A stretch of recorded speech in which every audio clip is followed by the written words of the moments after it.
আসসালামু আলাইকুম। আশা করছি সবাই ভালো আছেন। আজ অনেক কুয়াশা হয়েছে। চারদিকে কিছু দেখা যাচ্ছে না।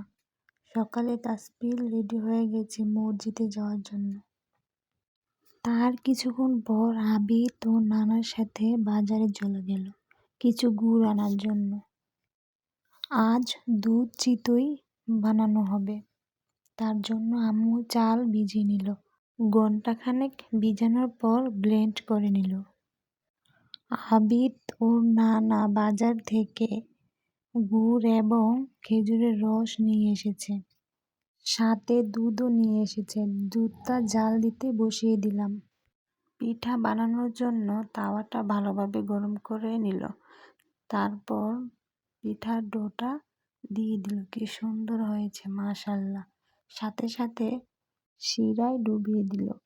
তারপর জাল করা দুধটা ঢেলে দিল। একটু পর আমার দাদি ক্ষীরা নিয়ে আসলো, নুন মরিচ মেখে দিল খাওয়ার জন্য। তার সাথে গরুর ভর্তা, খেতে অনেক মজা ছিল। আজ দুপুরের সিম্পল খাওয়া দাওয়া, যেমন বেগুনের ভর্তা।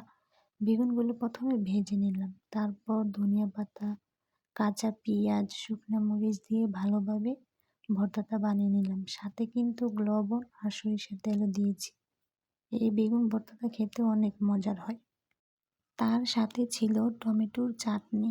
শেষে ধনিয়া পাতা দিয়ে নামিয়ে নিলাম। টমেটোর চাটনি খেতে অনেক ভালো লাগে আমাদের। তার পাশাপাশি আম্মু একটি রুই মাছের মাথা দিয়ে মুড়ি ঘন্টর মতো রান্না করবে। প্রথমে পেঁয়াজগুলো ভেজে নিল, তারপর সব মশলা একসাথে দিয়ে ভালোভাবে কষিয়ে নিল। তারপর রুই মাছের মাথাগুলো দিয়ে দিল।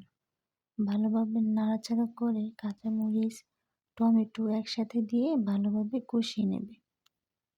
তারপর সামান্য কিছু ঝোল দেবে। ঝোলটা শুকিয়ে আসার পর মাছগুলো ভেঙে দিবে। দেখুন কি সুন্দর দেখাচ্ছে, তাই না? শেষে ধনিয়া পাতা দিয়ে নামিয়ে নেবে। তার পাশাপাশি ভাত রান্না করে নিয়েছিলাম। সবাই একসাথে দুপুরে খাওয়া দাওয়াটা শেষ করলাম। বিকেলে তাসবিলে অনেকগুলো ফুলের গাছ নিয়ে এসেছে। সেগুলো অনেক যত্ন করে লাগিয়ে নিল। তারপর পানিও দিয়ে দিল। আবিদ ওর বন্ধুদের সাথে বিকেলে অনেক মজা করে খেলাধুলা করছে। তারপর আমরাও একটু হাঁটতে বের হলাম। আমাদের গ্রামটা দেখতে অনেক সুন্দর। আশেপাশে শুধু সবুজ আর সবুজ।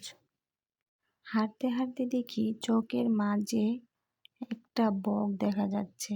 কি সুন্দর করে হাঁটছে।